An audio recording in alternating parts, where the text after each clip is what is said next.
Ladies and gentlemen, I had to wait a couple days, but on the third day of the 40 days and nights of Whale Certified, I had to bring aboard our number one, our resident psychiatrist, Dr. Chuck Zorumski, ladies and gentlemen.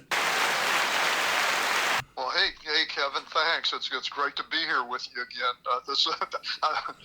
We're getting into a habit of doing these things, so I hope they're fun. So that's good. I tell you, and under full disclosure, I gotta, hey, we're starting to think alike. That may be scarier for you than it is for me. So that's good, man. Absolutely. Yeah, man. Yeah, because truth, we come at it at different ways and stuff, but truth is truth, man. And does truth stop after a particular year or a particular age or something? Yeah, no. I mean, there are lessons that may have been in a prior generation, but the lessons kind of translate because we're all human beings and we're all struggling with the same kinds of things, about acceptance versus we're not good enough kind of things and all of that. So it's an important thing to kind of talk about. Yeah. So how this all works, ladies and gentlemen, is that I call up Dr. Chuck and I say, "Hey, Chuck, how about a podcast?" Okay, what are we going to talk about? Because you have that sense of, hey man, you want to be prepared a little bit. If you can't, you can't. But if you can, get prepared. And every time I've stated, hey, how about this and that, it seems as if you think about it, you say, yeah, man, yeah, that'll be okay. And then however we come about it, it makes it magnificent.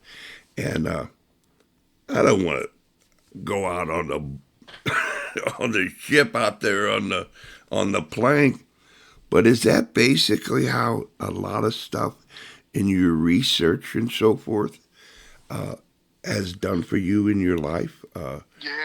Yeah, Kevin, it's a great point, and that's a habit, I mean, we could just do these things kind of cold, where we just start talking about a topic that comes out of the air. But true of life, true of sports, true of being in medicine and science and all of that sort of thing. Being prepared or having some idea about what the game plan is going to be is really important. So I think that's what we're talking about today. Is how do you figure out the game plan?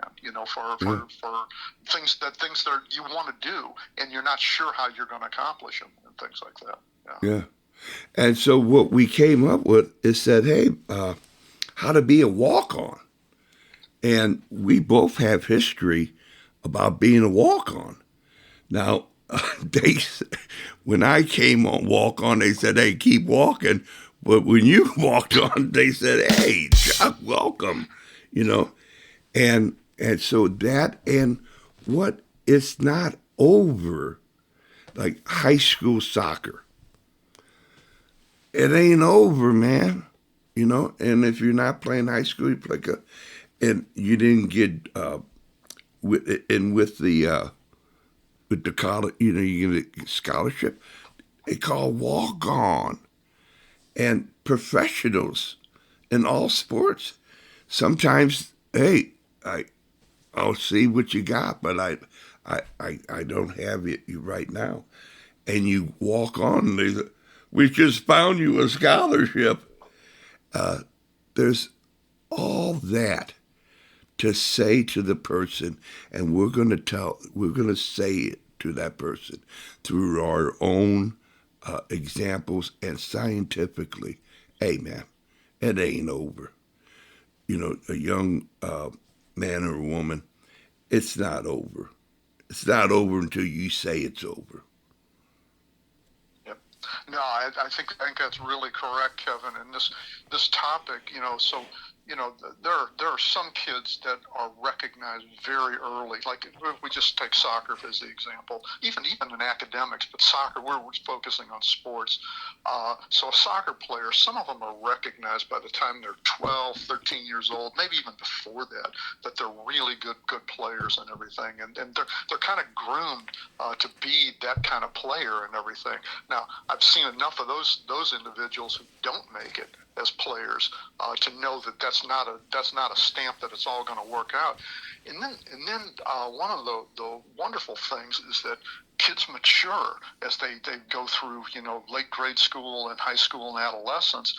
Many of them will mature, and some go on to become things you didn't think they were going to be when they were 12 years old. By the time they're 19, 20 years old, they're completely different from what they were, but they may have some of the same characteristics that they had at 12. So if it's okay with you, I'll you and I've talked before. I was a walk-on at St. Louis U soccer. Wow. I mean, I was not. So I was a kid who was not recruited out of high school, and I seriously doubt almost anybody thought I was ever going to be much as a player. So if okay with you, I'll tell a little bit of my background, because I think there are lessons in here for a kid today who's thinking about, I'm not been recruited, therefore I'm not any good, and so if okay with you, I'll tell a little bit of my background, not in great detail, but just a bit of it. So that sound okay? I'm not too proud to beg, Dr. Chuck. Go ahead. Sounds good. The Great Temptation song. That's Yeah. right. None of us are too proud to beg. Yeah, man. Yeah. So I, as you know from prior conversations, I came out of North St. Louis, the inner city of North St. Louis, which was a tough neighborhood, but I came out of two storied soccer places in North St. Louis, Holy Rosary Parish and DeAndre's High School, and they both produced amazing soccer players. And I happen to be a younger generation from the heyday of both of those. So Holy Rosary, the Trosts had come out of Holy Rosary. Pat McBride was out of Holy Rosary. Chuck Zeller, a whole host of players. But by the time I came along, in the mid or so 60s, in grade school, Holy Rosary and the north side had really fallen apart. It become much more blighted. People had left the city, and so the city was not what it was. So my grade school teams were pretty mediocre. They were bad, frankly. I mean, I hardly remember winning games late in grade school, play as a goalkeeper.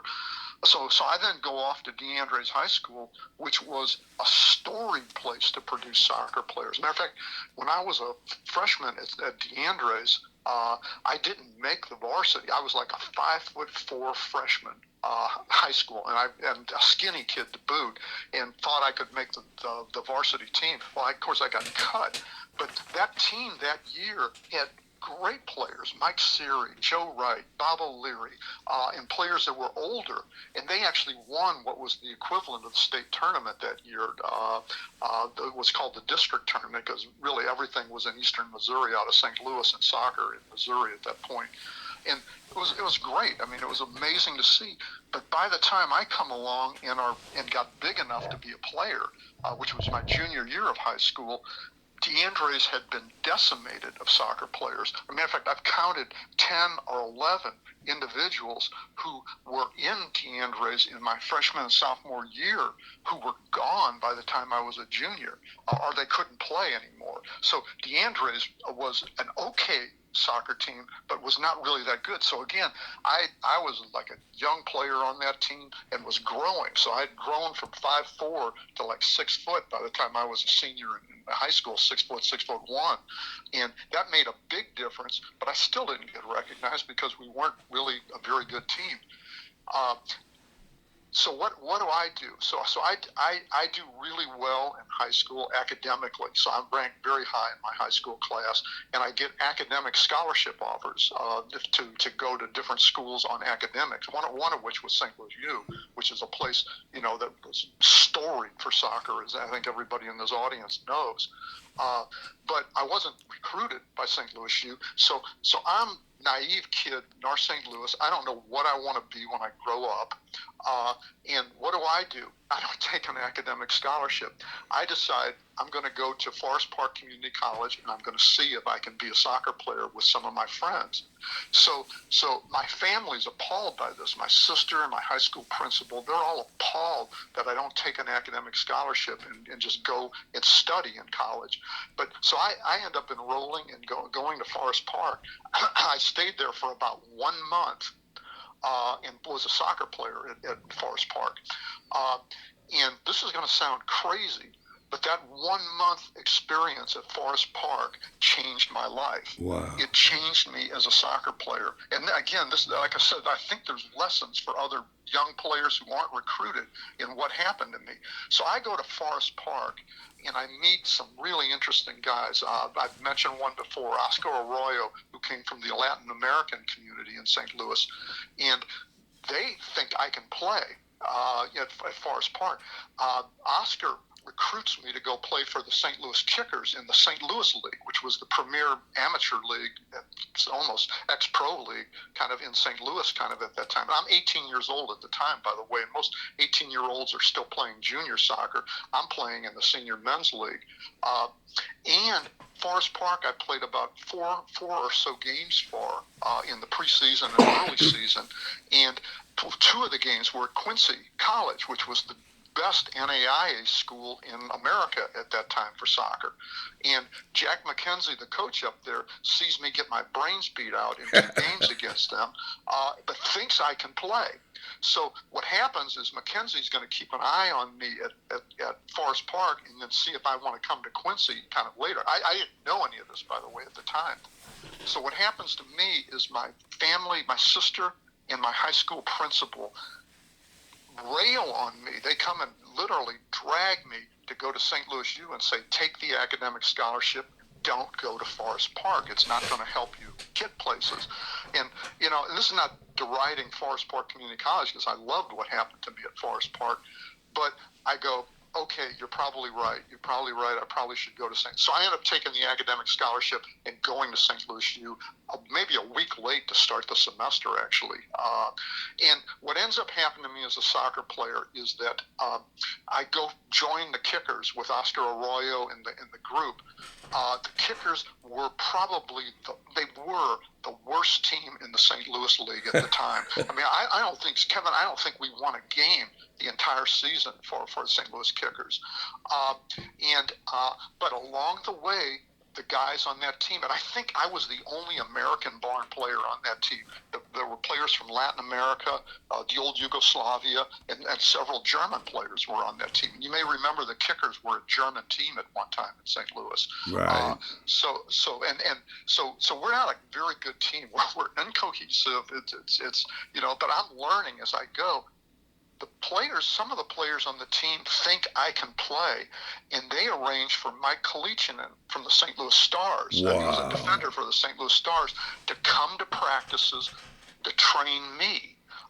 So I start getting trained by a pro player while I'm playing for the Kickers, and it was great. I mean, I learned stuff that I never even thought of from Mike Kalichinen in those early days.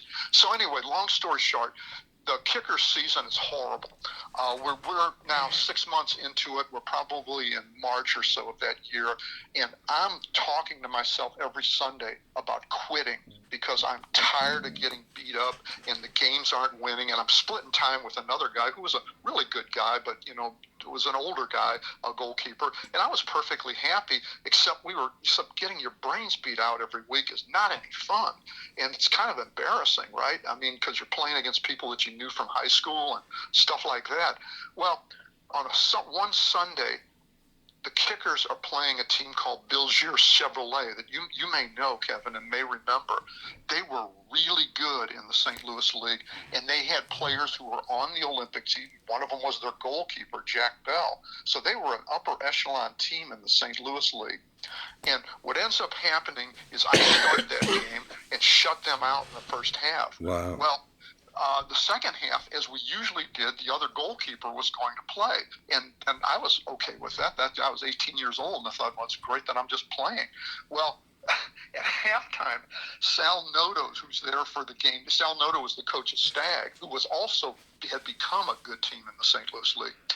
Sal comes up to our coach and starts screaming at him about why you're taking this kid out of goal. I still remember it like it was yesterday. Well, I said to Sal, I said, this is the way we do things. Well, and long story short, the Kickers lose the game to Bilgier like maybe 2 or 3 nothing in the second half. And it probably would have happened if I had been playing. And, so I'm not saying I could have done anything different. What happens is after the game, Sal Noto comes to me and he goes, I want you to play for Stag next year in the St. Louis League. And Sal recruits me to Stag, and Stag changed my life even further than what I've just described. All of a sudden, I'm around Mike Barnstead is the other goalkeeper, who is, and if you know Barney, he is a really knowledgeable soccer person and really knowledgeable goalkeeping. He takes me under his wing and kind of mentors me along with some of the older guys on Stag. Long story short, Stag wins the St. Louis League that year, and all of a sudden I'm being talked about as a player who can play. And that was the conduit for some of the players from St. Louis U who knew me from high school to convince me to walk on at St. Louis U. So as a junior at St. Louis U, I walk on out of the blue, and never recruited by Harry Keogh or Val Pelzero or any of the coaching staff, but I walk on to St. Louis U because of the other players and playing with them and against them in the old St. Louis League. So that was how I ended up at St. Louis U. I was cheap for St. Louis U because I was on an academic scholarship, and it's not like they were going to give me any money anyway. So my college was paid for by academics, but it was that sequence of events, JUCO to St. Louis League to SLU, was how I ended up as a player at St. Louis U, and then the rest just kind of broke open from there. Right. We all of a sudden we won, and St. Louis U was a great team, and I was lucky to be part of it, frankly. So anyway, that's the story of kind of what happened to me, and it's not just a story about luck. It's partly a story about resilience. Like I said, I was ready to quit at multiple times during the whole thing, but something stupid in me, frankly, told me don't quit and just hang in there. And my God, am I a believer in that whole thing? So that's kind of a story, and there are lessons that I would say out of it. The first one is, if you think you are a player and you are maturing as an athlete as you're getting older, and you want to give this a try, find a way to give it a try. Don't quit. Because quitting is the end. I mean, right? I mean, that's the end of the story, man. If I'd quit at any point along the way, it would have been all over, and I'd have been, somebody who graduated from college and went off to do whatever it was I was going to do, which I still didn't know at that point in my life, frankly. And so that's I'll quit babbling, but that's the background of what my experience was in it, and of how you can go from being not recruited to at one point playing on national championship teams and getting picked to the U.S. teams, and things like that, which was kind of a joke, frankly, but at least it was to me. But it wasn't like I didn't want to try to do that, Yeah, man, I'm telling you, you threw me over. Iron Mike Kalichian, babe. Oh, man. Iron Mike. Yeah, yes. number 2 for the St. Louis Stars. I mean, God, man. The first thing he taught me when he was just training me on high balls, and this is going to sound really, really stupid, but my wife still remembers this because she was my girlfriend at the time. Mike Kalichian's throwing high balls, and I'm trying to jump as high as I can because by that time I had grown to be 6'3", so I was a stature. I had some stature, even though I was a tall, skinny kid. Well, the way I jumped for balls, Mike Kalichian kind of grabs me by the shirt and yanks me. And he goes, do you know what you're doing? And I said, well, I'm jumping for high balls. He goes, you're jumping like a bride. He says, you don't have your knee out in front of you. You're not protecting yourself. You're going to get killed if you play like that. So Mike is the one who taught me how to go up for high balls and have my knee and my body position so that I didn't take a beating every time I went in the air for a ball. And it's like the first lesson he taught me, Kevin, and it never went away. Like I said, I can still remember him doing that to me. It was at Cronolette Park practice one night. Wow. And he just grabs me and says, we got to change how you go after high balls. Yeah. And Iron Mike, he played with a season with a mask because of a broken cheekbone or nose, whatever. I mean, when you went up in the air, there was a lot of elbows, knees, biting, all kinds of stuff, headbutting. Holy cow! It was battle. Yeah, Martial and arts. that training with Mike made me different in the air. So that by the time I was playing for Stag and then for St. Louis U, I had gained a reputation of being pretty good in the air, being quick to get to the ball and being kind of dominant at going after high balls. Nice. Yeah, but that was Mike Kalichinen had a big impact on that. I'd forgotten that until you asked me to talk about this topic. Yeah, so, man. Yeah. And before we move on, I heard of Lindbergh Cadillac, but the Chevrolet company you talked about, I'd never heard of them. Yeah, Bill Gier. Yeah, Lindbergh Cadillac was a junior cup team. There was St. Philip Neri, the two premier teams when I was in high school. St. Philip Neri with Siri, Ham, and all those great players from Philip Neri.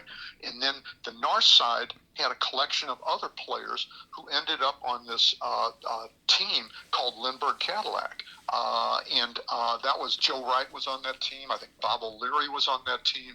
Denny Hadigan, I think, was on that team. I mean, there were just great players, and those two teams locked up in the Junior Cup final in St. Louis. And it may have even been earlier in the Junior Cup thing. They locked up and played, I believe, 3 games to settle between the two of them who was going to win. And Wow.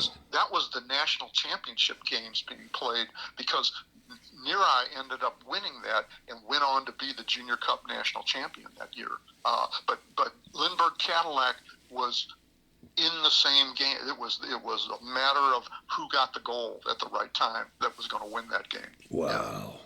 Yeah, and then Bill Gier was they only lived for a short time. It was a club team playing in the St. Louis League. But like I said, and I don't remember all the players that were on that team, but they had a collection of ex-collegiate and ex-pro players because the ex-pro players could come back and play for them.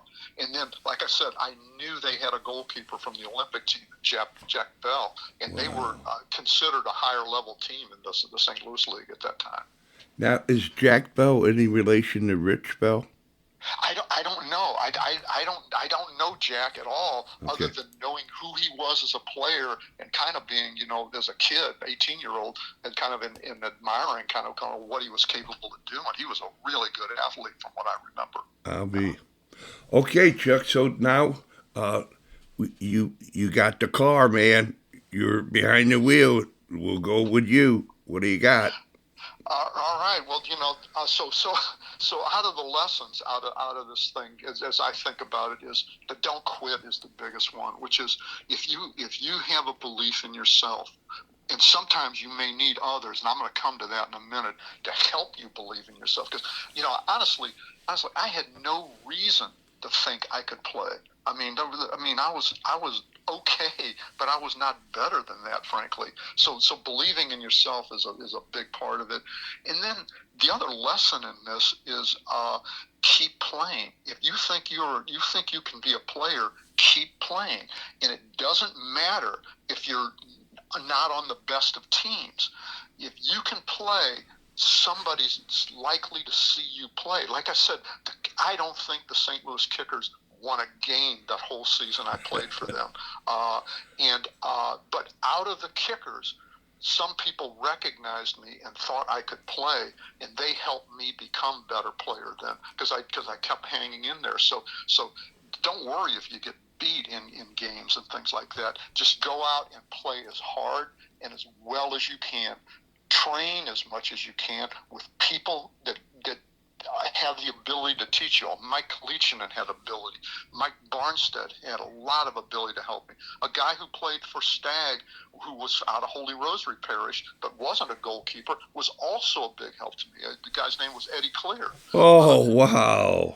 Eddie was a great player, and he actually his first wife, I guess, or maybe his wife was a girl who grew up about 3 houses down from us, down the alley from where we grew up. So this was all out of Holy Rosary Parish. Well, Eddie becomes a pro player, plays for the Stars, plays in the national program, and then as his career as a pro had ended, he came back and played for Stag, and Eddie became like a friend and mentor to me, kind of helped guiding me as a player and telling me things that would help me get better in things. And so being around people like that, coaches and other players, is a big thing.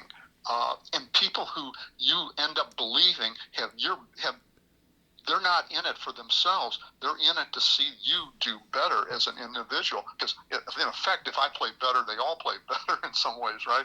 But they're more positive than that.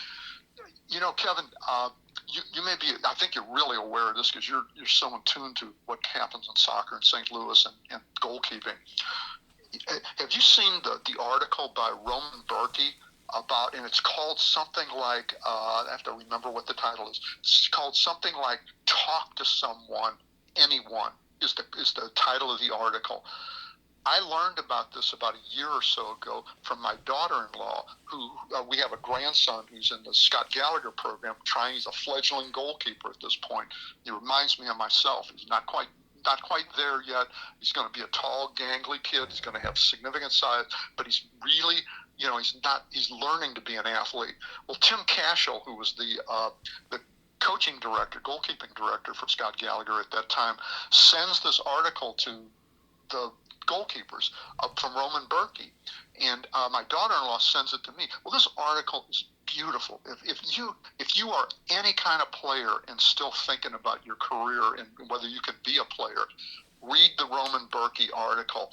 He describes in there the self-doubt, the anxiety, the flat-out fear of not being good enough, being cut from a team when he was 15 years old. That was a club team in, I believe, in Switzerland where he grew up, and it was mentors and people who took him on and listened to him that helped him. So he's a big believer in mental coaches and that. So if you haven't seen this article, this Roman Berkey article about Talk to Someone, is really worth taking a look at. And he is, man, you watch Roman play, and he's like the epitome of what you'd like to be if you're a goalkeeper. I mean, God, the guy's as good as I've seen, and yet he will describe to you and tell you about being a teenager and being so uncertain he was not going to go to practices, and his father kind of made him do that. He came out of a family of goalkeepers, by the way, from what's in the article. So it's an amazing story, and that's a lesson, is that there are people who can help guide you, and they can be coaches, they can be other players that become friends of yours, and so that network of players that you have is really a positive kind of thing. So those are some of the things. I'll make one other comment and then open it up to whatever you want to talk about, Kevin. Sorry, I'm kind of like turned this into a soliloquy, but I think that's what I'm going to do for the most part. The other thing I would say, as I think about today in the 21st century, is for a kid who hasn't matured well enough through high school and wasn't recruited, the opportunities to make the jump to bigger programs, I think, is better than it's ever been.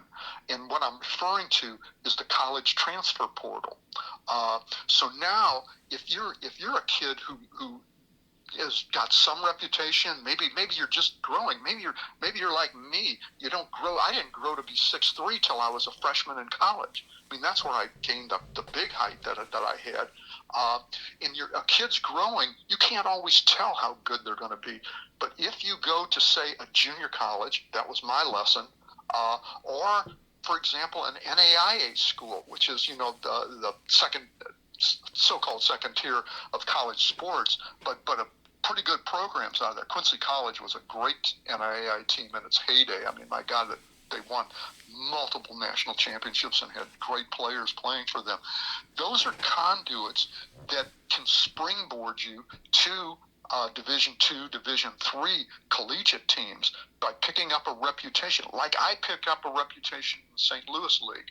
Other kids can do this through other colleges, and I'll give you a great today example about this, and that's the goalkeeper from St. Louis U that's just finished his career, which is Jeremy Avenel, if I'm pronouncing his name correctly. And I don't know Jeremy, but his story is intriguing. He comes out of France, ends up at an NAIA school in Oklahoma, and out of that, Kevin Kalish and the coaching staff at SLU recognize him, and they recruit him, and he comes in through the portal to St. Louis U, where he goes on to be a storied goalkeeper.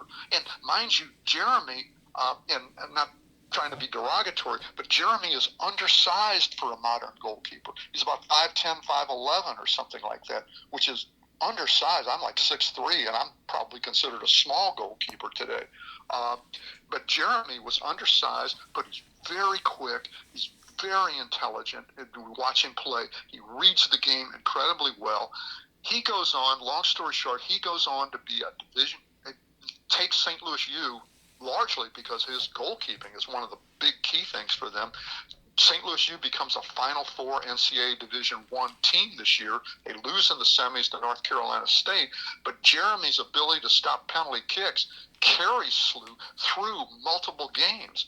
And it's a great story. He becomes a third-team All-American, and he is the first All-American goalkeeper at St. Louis U since Steve Fuchs in the mid-1980s.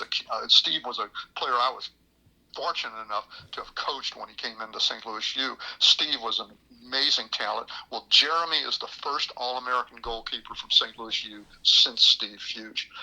And he came from an NAIA school through the portal. So that's my story of hope for any kid who's thinking about, am I good enough? Can I make it? There are pathways to get there, in my opinion. Absolutely. Absolutely. And that's going with the art and science of it. A lot of word of mouth, a lot of resumes. Somebody writes a letter, somebody getting a letter from you, holy cow, and then you got the audio, the video to put your video together about your training and about the games and so forth. I mean, that is really something we didn't even think about, but that's along the line of word of mouth. It's golden, man. It's golden. Man, that is so true, Kevin. That's every young player I know, given the modern technology that we have, has a video of themselves training and or in games or both of those things. Those are valuable things for coaches to see, because they may not know who you are, but if they watch you and they see enough in what you do, it can make a huge difference. So by God, make sure if you're a player that you have a video and everything. By the way, Kevin, I have never seen a game of me playing. I've seen snippets of games that I played in, including against Howard in the Orange Bowl in the national semifinal in '72. But just brief snippets of it. I have never seen a game, a film of me as a player. So everything I say, I would probably cringe if I saw myself play. I'd go, God, how dumb were you that? Man, how could you position yourself like that? That is really stupid. So, but I've had the blessing that I've never had to watch a film of myself. So. And the pro leagues. There are so many pro leagues plus indoor. Come on, man. There is an opportunity. It's not like it's out there, but it's closed. It's out here for everybody else but Kevin Whalen.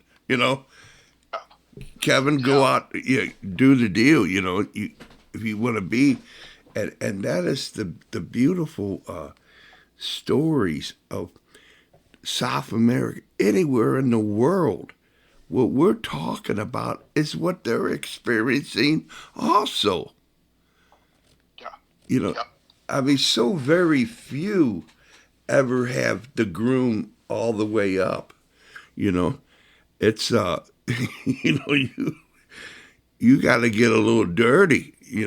Bumps and grinds. It just it makes you better because when it comes down to it, it's my understanding is the presence.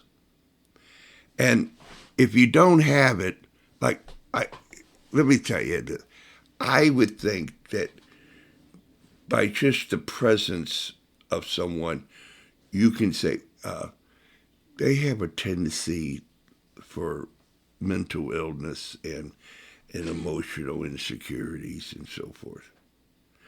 And then there's others that say, man, the guy, he looks like he's got it all together, you know?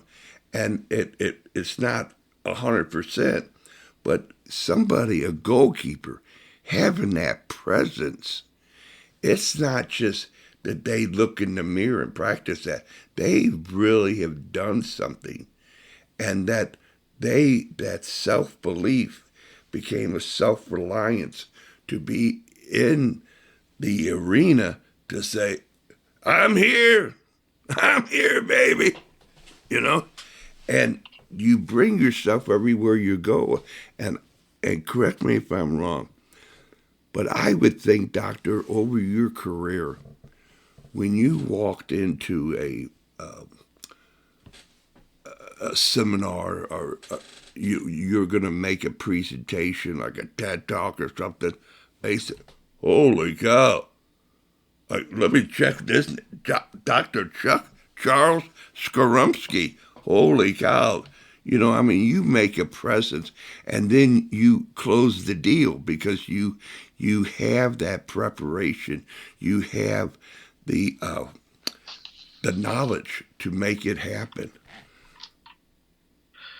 Yeah, Kevin, it's a great comment a great series of comments that you've just made, and the one thing, the getting dirty kind of thing, is if you want to be a player, you must keep training. You must stay fit. You must do something almost every day. I mean, you can take some days off, but you can't take many days off. You've got to work on your fitness. You have got to work on your training. Here's where your coaches can be a big thing to you, because your technique as a goalkeeping, and a couple of things, goalkeepers mature later than other players. So a kid, as I said, some kids are just recognized at 12 to 14 as just great athletes, or even before that age.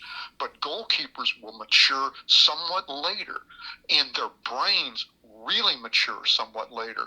And your training with your goalkeeping coach can be brutal, but it's about making your physical work as a goalkeeper kind of stereotyped, as you will, meaning you're going to do the same thing over and over again. Your technique is never going to fail you. That's what Miguel de Lima did with us at SLU. I mean, that was his physical training was absolutely brutal at times, but it was to make your physical skills reliable. You are never going to have to think about them in a game.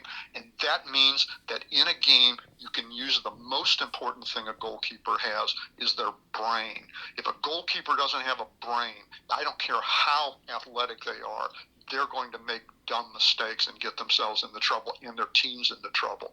Sometimes they can recover because they're such good athletes, but the goal is to recognize problems before they come. So your brain, the goalkeeper's brain, the defender's brain, are some of the most important things on the field for a given team. So I think that is really correct, and you develop a real resilience as a function of that. And the other thing, and this is a little bit off that topic, but close enough to what I think you were just describing, and that is that you're going to find yourself many times in over your head. When I walked on the field when I was 18 years old in the St. Louis League, I was young. I didn't know what I was doing. I was over my head. And that happened repeatedly through soccer and things. I was in over my head. But I can tell you the same thing happened to me in science, in medicine, and as a scientist. My career has been one as a scientist. And then as an administrator trying to run or oversee a major department of psychiatry in a major medical school. I was not groomed to do this job. I walked in over my head. But as a goalkeeper and an athlete, you figure out how to play the game quickly. That's what you do, you know. And as I was saying, I saw no films of myself playing. I also, when in the 70s and when I was a player, I saw virtually no film of any teams that we played against. So everything we knew about the other team was word of mouth, or what we figured out in the first 10, 15 minutes of the game by seeing what the players were doing. You figured out who was dangerous. That is a unique thing that athletics teaches you to do very quickly, to sort out where the problems are coming from, because you can't know what's going to happen in front of you on the field. Just like sometimes you don't know in science or medicine what's going to happen to you. You're just going to figure it out as you go and have a strategy for how to deal with it. So I hope that's the resilience piece, I think, Kevin, and that's kind of what athletics give to you. So from my perspective, I wouldn't trade athletics for anything. I think it was the best training that I could possibly have had to do many other things in my career. But I've been over my head on many occasions. Matter of fact, I think my life is one of being in water that's too deep and trying to keep my head out of the water. Man, can you lock the door and give me 5 more minutes, Doctor? And sure, absolutely, Kevin, absolutely. Okay, so here it is, man. Through my eyes watching you, I don't have the film, but my memory is it's fired. Is that you always had the best uniforms, man? I mean, you always looked unbelievable, you know. And you had that self-assured presence in and around the goal, as far as communication and being in that position. You would, you'd be over here and then you'd be over there. It was magnificent to watch. It was art and science. And then it came to where your technique was, it was Mamma mia, the technique you never had, got lucky. It was always, you always had great hand shape, body shape, ba ba boom, ba ba bang. And then how you distribute the ball. I mean, man, it was, holy jeez, you got the ball. That was a good, oh my God, we're going to have a breakaway. It was like right away you say, oh my God. I mean, you talk of the worst thing a team can do is if they took a shot and they didn't score, we did it this time. We poked the bear. And you would get that ball and make something happen, man. It was wonderful. And so we got all that. Now comes the deal of closing it up. Is that, can you imagine? And it's happened. It was a wonderful thing that Michael Jordan talks about getting cut from high school.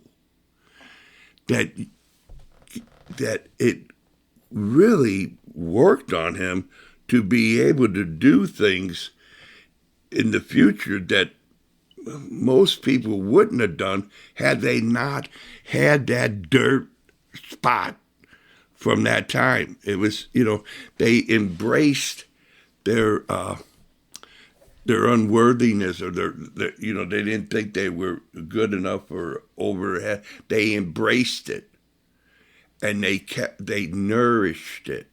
They, like we talk about feed the monster, I mean, they had that drive. That was their drive shaft, man. And I still, can you,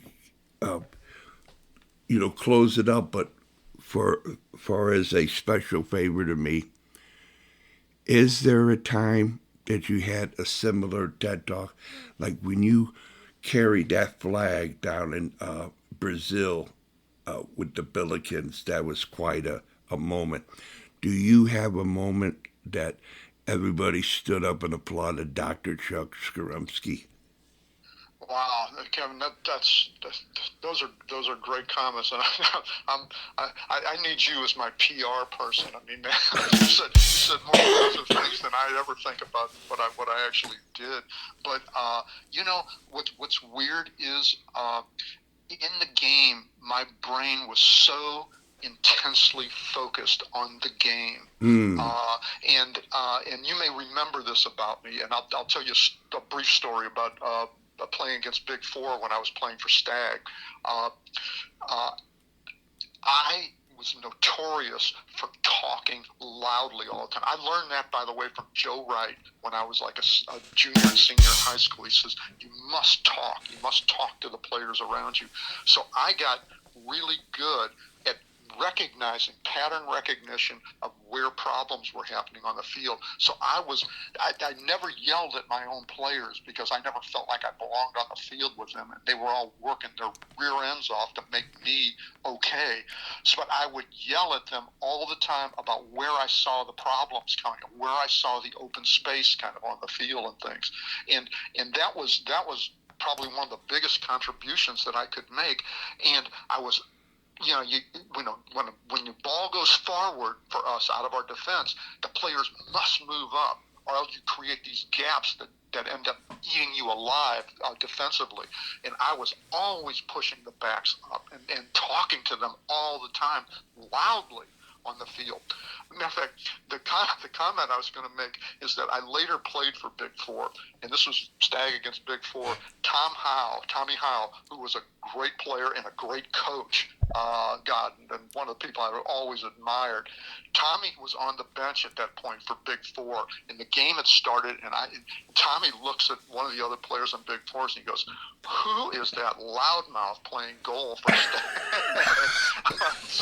And because Tommy told me about this later, and then Tom says, he says about 30 minutes in the game, I look at him and go, man, he can play and things. And so he says the loudmouth can play and things. But it was that talking to the players and recognizing what was happening in front of you to prevent problems from occurring as best you can. That was something I took really to heart.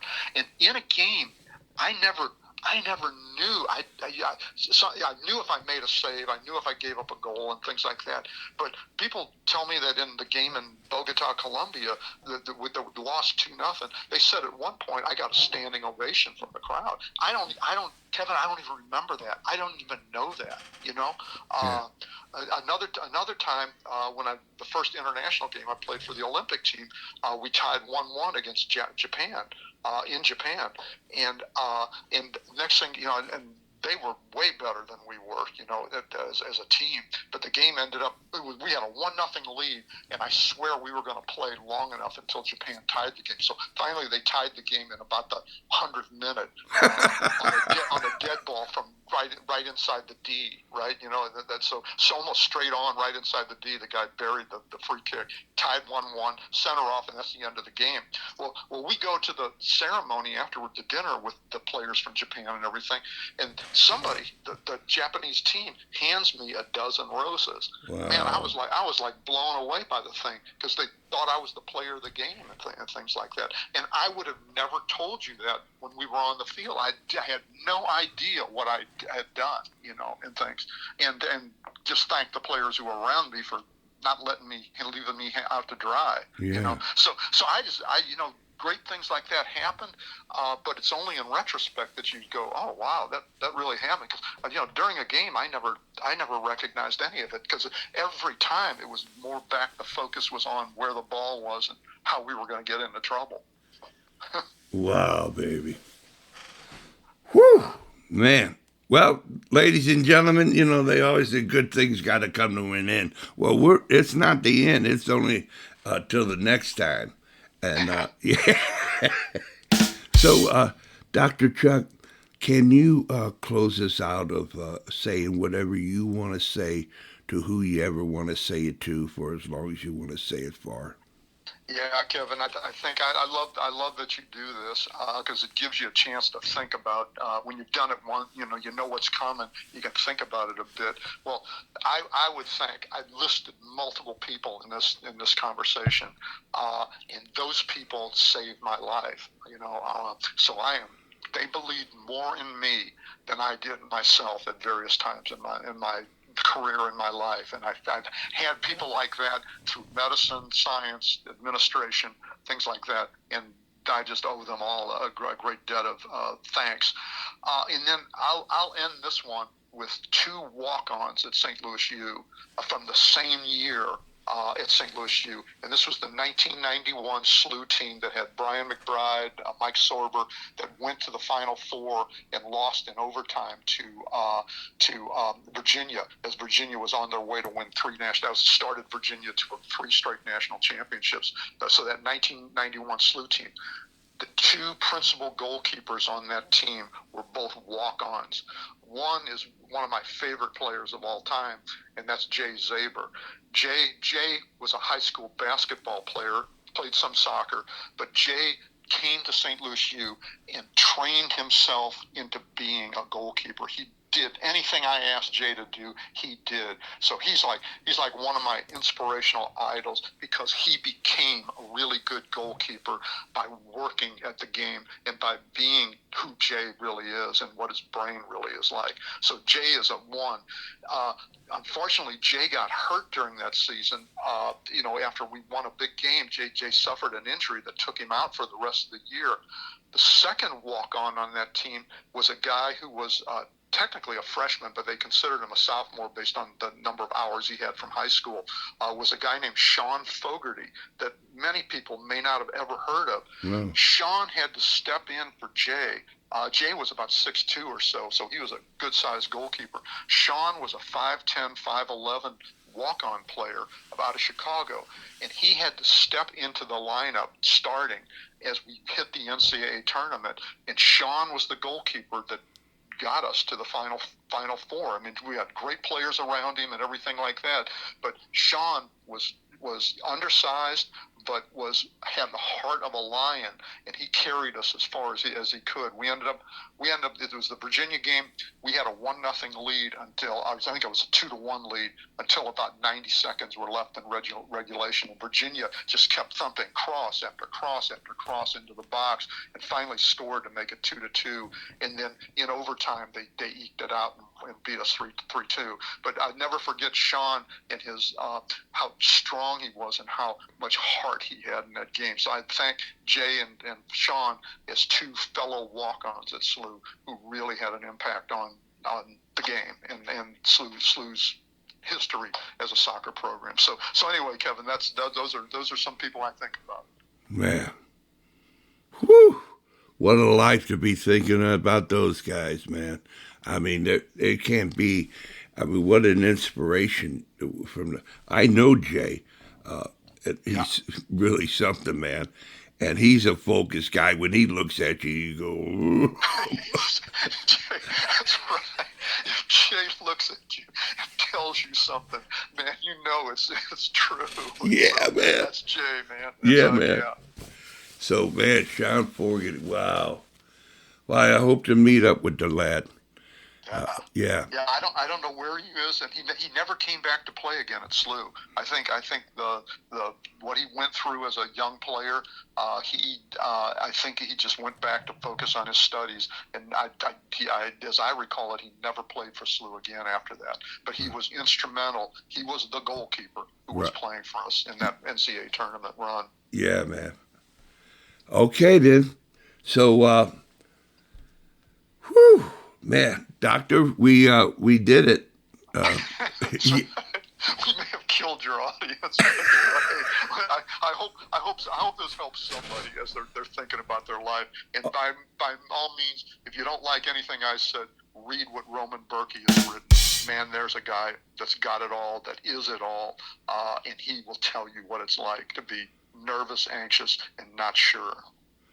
No, this literally stands the test of time. I mean, anybody who would hear this, you could put it in a time capsule but you've done very, very well. Wow. So, Well, thanks, Kevin. yeah, so unlock the door, get back to work, doctor. Amen, brother. Yeah. Have a great weekend, and I'll talk to you again at some point in the future. All Take right, care. then. Thank you, Bye-bye. doc. Bye-bye, Chuck. Bye. Bye-bye.